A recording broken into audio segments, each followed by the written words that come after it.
Hello, a very good day to everyone. This is Dr. Cheng from UKM Medical Center. Today I'm going to talk about anatomy of visual pathway. So what is visual pathway? From anterior to posterior, it consists of our retina, followed by optic nerve, optic chiasm, optic tract, lateral geniculate body, optic radiation, and our visual cortex. Optic nerve, which is our second cranial nerve, is made up of nearly a half of all cortical neurons, which means it's about 40 to 50% of all 12 cranial nerves. It is devoted to processing of visual informations.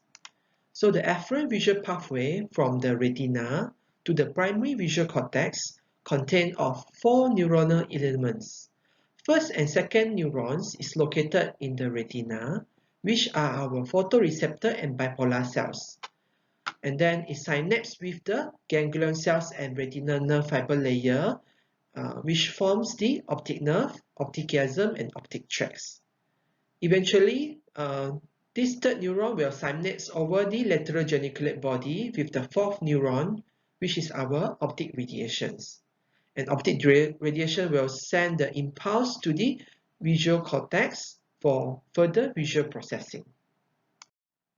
As I mentioned before, first and second neurons are located in the retina, which consists of 10 different layers from the internal limiting membrane down to the retinal pigment epithelium. I'm not going to talk about the details of these 10 layers, but I have a simplified diagram to highlight on the important one, which are the photoreceptors, consist of rod and cones, bipolar cells, as well as ganglion cells, which later on become the retinal nerve fiber layers. Photoreceptors consist of 100 million rods and also 6 million cones. There are a lot of difference between these rod and cones, which I'm not going to talk about it in this lecture, but we need to know that optic disc is the area where it is devoid of photoreceptor, because this is the area where the retinal nerve fiber layer leaves the retina. Here comes our second neuron, which is our bipolar cells. The bodies of bipolar cells is located at the inner nuclear layer, whereas the dendrites is actually in contact with the base of photoreceptors. We have two types of bipolar cells. The on bipolar cells are excited when light hits the photoreceptor and are inhibited in dark, whereas off bipolar cells are excited in the dark and inhibited in the light conditions. So cones are connected to the on and off bipolar cells, whereas rods are only connected to the on bipolar cells, which means in rods, all bipolar cells are hyperpolarized when light hits the rods. We also need to know that the receptive field center, which provide direct connections among the photoreceptors and bipolar cells, while the signals from the photoreceptors at the peripheral will pass through the horizontal cells to the bipolar cells. The third neurons is retinal ganglion cells, in which the dendrites is in contact with the axons of bipolar cells, whereas the axons will access the eye through the optic disc as a retinal nerve fiber layer and form the optic nerve. So apart from the divisions of ganglion cells into on and off ganglion cells, we can distinguish the two different main ganglion cells based on the size of the ganglion cells. The two main ganglion cells are the magnocellular M cells and parvocellular P cells. Magnocellular M cells has a larger cells body. It has an extensive dendritic trees and the thicker axons. The main function is for the low contrast stimulus, and it is very sensitive to motions and also small changes in the brightness level. It has a fast conduction velocity. Whereas for parvocellular P cells, it consists of smaller cells bodies. It has a less dendritic trees and a thinner axon. However, it is very sensitive to color and it has a very slow conduction velocity. Our ganglion cells consist of 80% of parvocellular and 10% of monocellular cells.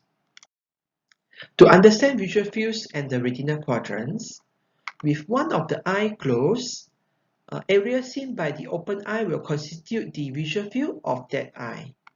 So visual fields of two eyes will overlap to a greater extent, and on either side there is a small area of the visual fields is seen only by the eye of that side. For convenience, visual fields is divided into right half and also the left half, which refer as a nasal half and the temporal half. At the same time, retina image is inverted as the superior retina is correspond to the inferior fields, whereas the inferior retina is corresponding to the superior fields. The arrangement of fibers start from the retinal nerve fiber layer, which consists of papillomacular bundle, superior arcade fibers, superior radiating fibers, inferior arcade fibers, and inferior radiating fibers. We need to know that the nerve fiber layers, which is located the most periphery, will be deep-seated and eventually will become the most peripheral part of the optic nerve.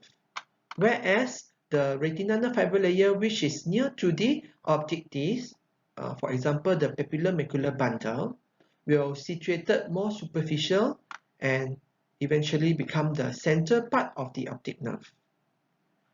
This is important because for pathophysiologists of glaucoma, the retinal nerve fiber layer, which is deep-seated and located peripheral part of the optic nerve, will be more vulnerable to any changes of the intraocular pressure.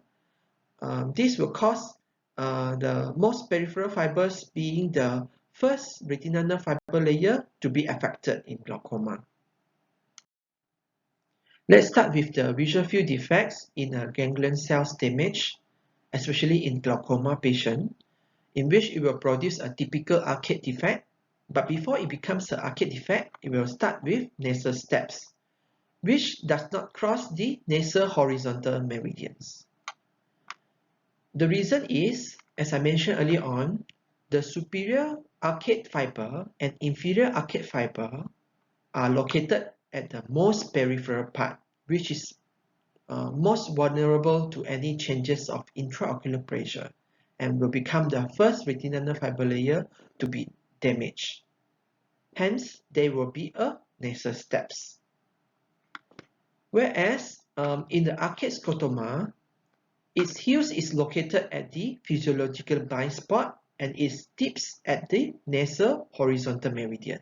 So this is a superior arcade defect caused by an inferior arcade fibers damage. The arrangement of fiber in the optic nerve head, which is the distal optic nerve, is similar with the retina, in which the macula is located at the temporal, and we have superior and inferior retinal fibers.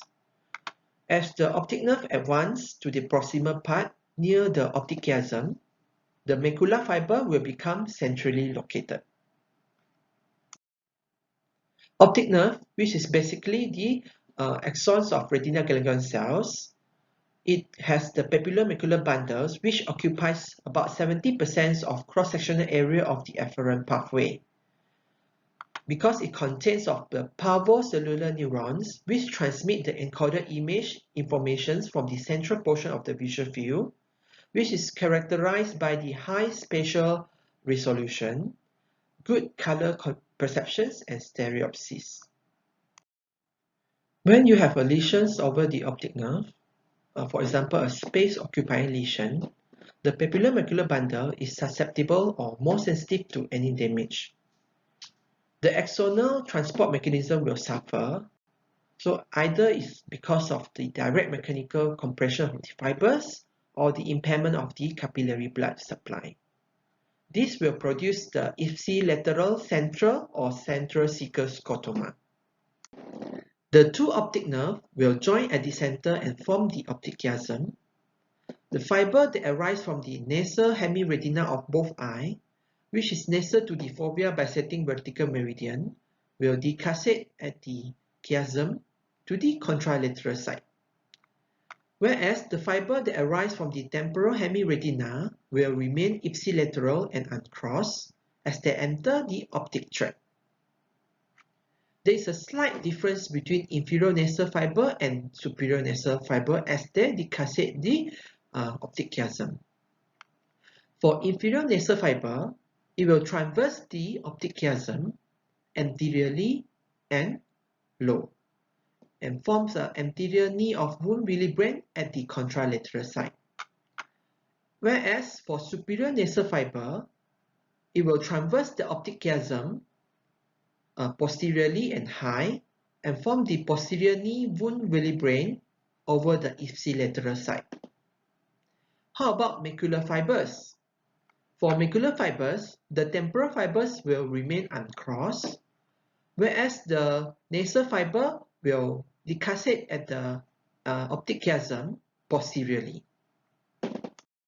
Let's say we have an optic chiasmal lesion, for example, a pituitary macroadenoma.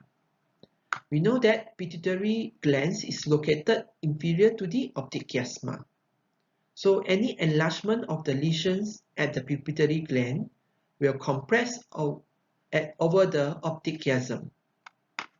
So the compression over the optic chiasm will affect the nasal fiber of the retina, which correspond to the temporal visual fields.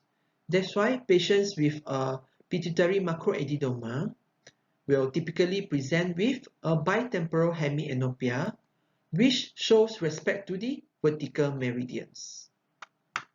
Of course, this visual field defect can be widely varying asymmetries.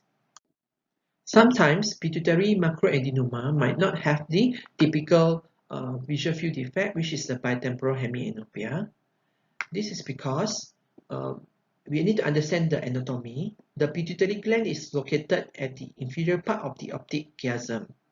So when the lesions enlarge, the first part of the optic chiasm which is affected will be the inferior nasal fiber, which decussate at the optic chiasm.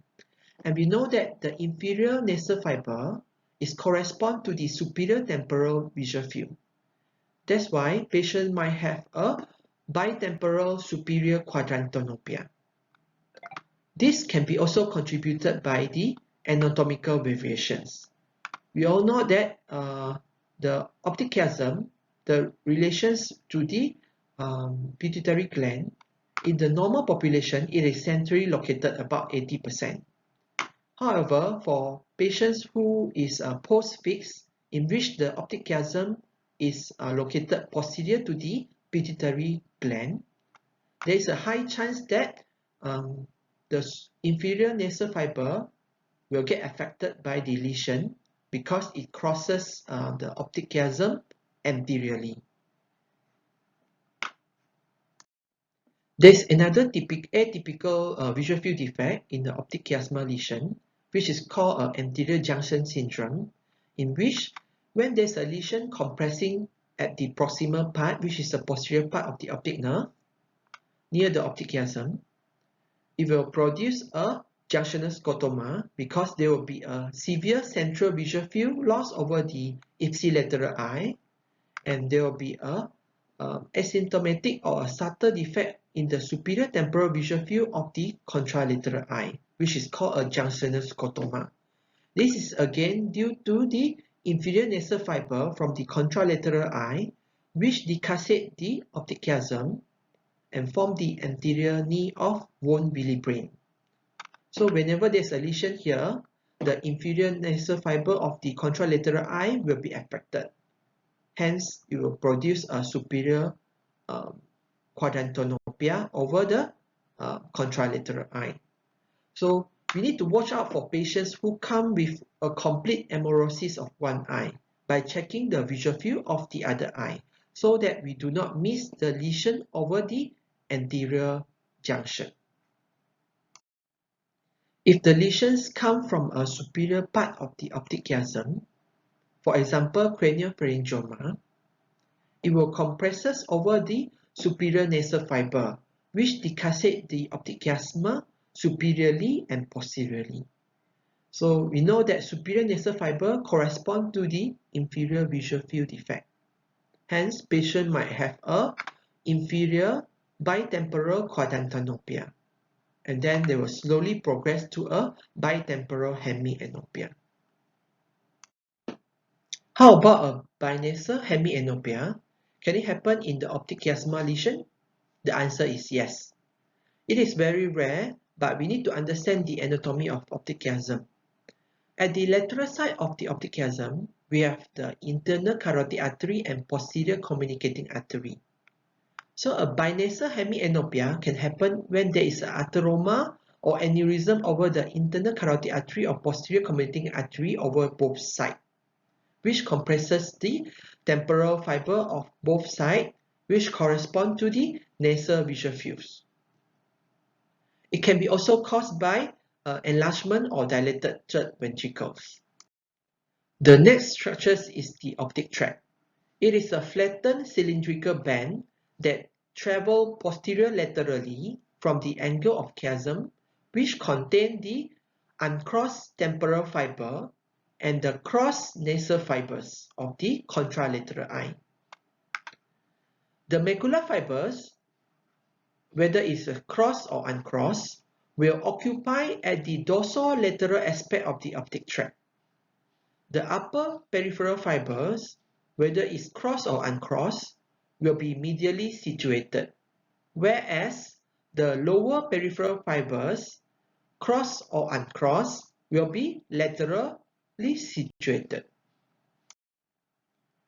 When there is a damage over the optic pathway posteriorly to the optic chiasm, or whenever there is an optic tract lesion, it will produce a contralateral incongruous homonymous hemianopia. Let's say there's a lesion over the right optic tract, so the ipsilateral temporal retinal nerve fiber layer over the ipsilateral eye will be affected, and it is correspond to the nasal visual field over the ipsilateral eye. And then the cross fiber, which is from the contralateral nasal fiber, which correspond to the temporal visual field of the contralateral eye, will be affected in the right optic tract lesions. So a right optic tract lesion will produce a left homonymous hemianopia. And this kind of optic tract lesion, RAPD can be present, but it happens at the contralateral eye because there are more cross fibers compared to the uncrossed fiber at the optic tract. Bilateral asymmetrical optic atrophy can also happen after several weeks or months. After the optic tract emerges out from the optic chiasm, they will end up at the 3 different locations. Mainly 90% will be at the dorsolateral geniculate body. The other 10% will end up at the pretactile nucleus and superior colliculus. So this superior colliculus is important for visual body reflex, which is for our extraocular eye movement. And pretactile nucleus is for our light pupillary reflex. For the interest of time, I will only cover the lateral geniculate body.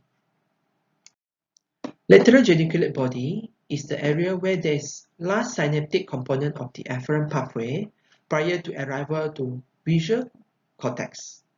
About 1.2 million tract fibers on each side will project onto a 5 million neurons of the optic radiations.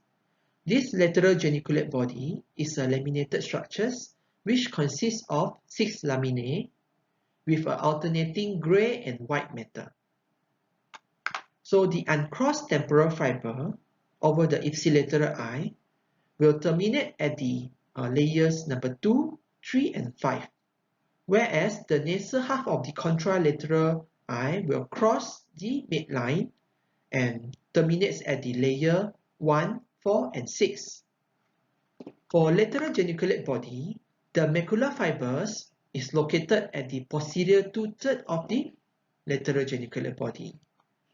The upper retina fibers will be located at the medial half of the anterior one-third of lateral geniculate body, whereas the lower retina fiber will be located at the lateral half of anterior one-third of lateral geniculate body. Lesions of lateral geniculate body are relatively rare and are principally caused by vascular disease. We need to understand the blood supply of the lateral geniculate body in order to understand the different type of visual field defect when there is a lateral geniculate body lesions.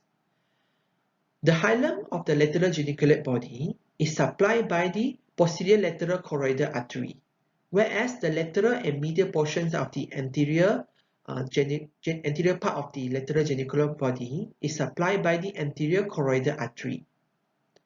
So when there is an occlusion over the posterior lateral choroidal artery, which supply the hilum of the lateral geniculate body, the macular fiber will be affected, which consists of the ipsilateral temporal macular fiber and contralateral nasal fiber, which decussate the optic chiasm. Hence, it will produce a homonymous horizontal sectoranopia. Whereas, when there is an occlusion over the anterior choroidal artery, which supply the lateral and medial portions of the lateral geniculate body, which consists of upper and lower retinal fiber, it will produce a quadruple sectoranopia, which is an incomplete wedge-shaped homonymous hemianopia, as shown by the picture here. Here comes the fourth neuron, which is the optic radiations. It consists of the neurons of the lateral geniculate body, which send their axons to the visual cortex and form part of the posterior limb of the internal capsule. The arrangement is pretty easy. The superior retina will form the superior part of the optic radiation, whereas the inferior retina fiber will form the inferior part of the optic radiation. Let's say you have a lesion over the right optic radiations. It will produce a left congruous hemianopia, which respect the vertical midline.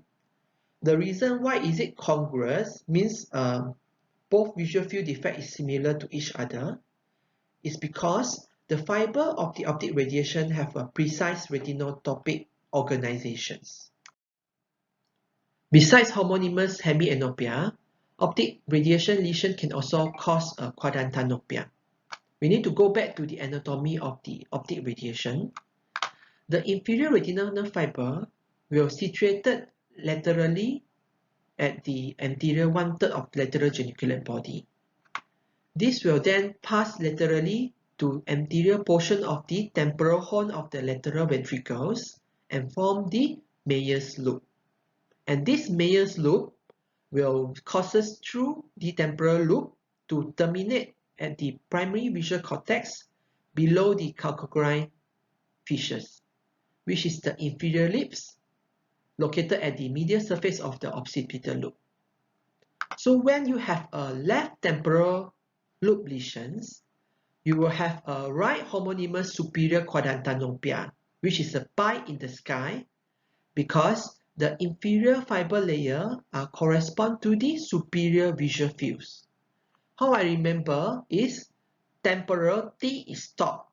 So top means pie in the sky. So the pie is above at the top, pie in the sky. This is another fancy name of superior quadrantanopia.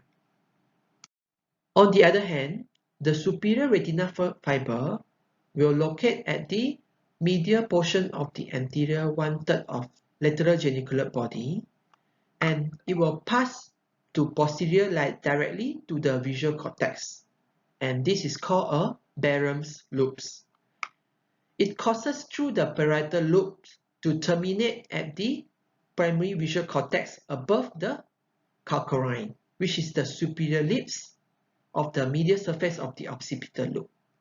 So when you have a left parietal lobe lesions, you will have a right homonymous inferior quadrantanopia, or we call it as pie on the floor, because the superior retinal nerve fiber is correspond to the inferior visual field. Visual cortex is the area where impulses from the corresponding 2 points of retina meets. The right visual cortex will receive impulse from the left half of the visual field, whereas the left visual cortex will receive impulse from the right half of the visual field. It can be further divided into primary visual cortex, which is the striate cortex, and extrastriate visual cortex. Primary visual cortex, also called as Broman's area, extends posteriorly as far as the occipital lobes and anteriorly as far as the parietal occipital sulcus. For the arrangement of the fiber, upper retinal fibers will end up above the calcareous sulcus, whereas the inferior retinal fibers will end up below the calcareous sulcus. In addition, macular fibers will end at the posteriorly, whereas the peripheral retinal fibers will end more anteriorly. Again, anatomy of blood supply of the visual cortex is important. Macular area of the visual cortex, which is localized in the watershed area on the boundary between the area perfused by the posterior cerebral artery and middle cerebral arteries. Whereas the visual cortex subserving the mid-peripheral and peripheral fields is supplied only by the posterior cerebral artery. So when there is a blockage of the posterior cerebral artery, it will affect the anterior visual cortex and spare the watershed area, which is the macular area of the visual cortex. Hence, patients will be presented with a contralateral homonymous hemianopia with a macular sparing.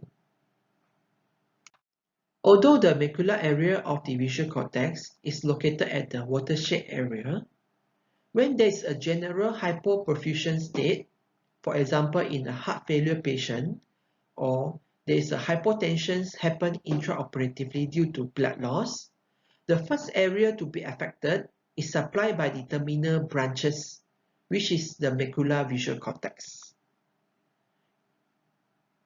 Other than that, a gunshot or head injury at the tips of occipital lobes will contribute to a contralateral homonymous central hemianopia.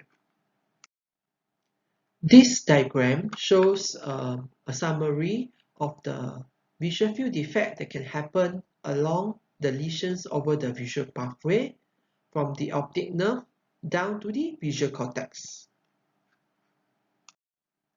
In a nutshell, if you cannot remember anything from my presentation, just remember that the connection between the eye and brain, which is our visual pathway, is very, very important in order for the brain to see.